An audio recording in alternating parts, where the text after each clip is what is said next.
சாதாரணமா ரோட்ல இருக்கிற தள்ளுவண்டி கடையில ஒரே மாவ வச்சு 30, 40 வகையான தோசை சுட்டு சேல்ஸ் பண்ணும்போது, நானும் ஒரு கம்பெனி ஸ்டார்ட் பண்ணி ஜார்லிக்ஸ்ன்னு பேர் வச்சேன். ஃபர்ஸ்ட்டு குழந்தைகளுக்காக ஜூனியர் ஜார்லிக்ஸ்ன்னு சொல்லி 2003ல ஒரு ப்ராடக்ட் லான்ச் பண்ணேன். குழந்தைகள இம்ப்ரெஸ் பண்ண ஒரு சில பொருட்கள ஃப்ரீயா குடுத்தேன். அப்பதான் ஜே.ஜேன்ற படமும் தமிழ்ல ரிலீஸ் ஆச்சு. என்னோட ப்ராடக்ட்டும் ஜே.ஜேன்னு சூப்பரா சேல்ஸ் ஆச்சு. ஜார்லிக்ஸ் குடிச்ச குழந்தைங்கலாம் சீக்கிரமா வளர்ந்து எனக்கு வேற ப்ராடக்ட் வேணும்னு கேட்டாங்க. அவங்களுக்காக சாக்லேட், வெண்ணிலா மாதிரி நெறைய ஃப்ளேவர்ஸ தயாரிச்சு குடுத்தேன். ஒரு சில வருஷத்துக்கு அப்புறம் ஆண்கள்லாம் புரோட்டீன் வேணும்னு கேட்டாங்க. பொண்ணுங்கலாம் வயித்துல இருக்கிற தன்னோட குழந்தைக்கும் ஜார்லிக்ஸ் வேணும்னு கேட்டாங்க. அவங்களுக்காகவே இந்த 2 ப்ராடக்ட்டும் தயாரிச்சேன். பெண்களுக்கெல்லாம் எலும்பு தேய்மானம் சீக்கிரமா ஆகுதுன்னு சொல்லிட்டு, அவங்க எலும்புகள வலுப்படுத்துறதுக்காகவே இந்த ஒரு ப்ராடக்ட்ட லான்ச் பண்ணேன்.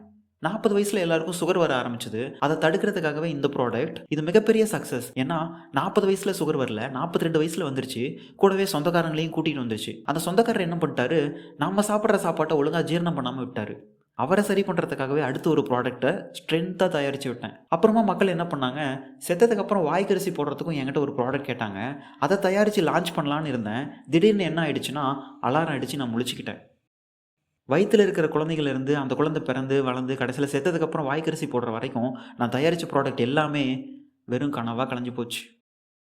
அப்பதான் எனக்கு ஒரு விஷயம் புரிய ஆரம்பிச்சது. புரோட்டீன் பற்றாக்குறை, எலும்பு தேய்மானம், செரிமானம் ஆகாம போனது. இதுக்கெல்லாம் காரணமே ஆரம்பத்துல நான் குழந்தைகளுக்காக தயாரிச்ச ஜே.ஜே ப்ராடக்ட் தான் அப்படின்னு.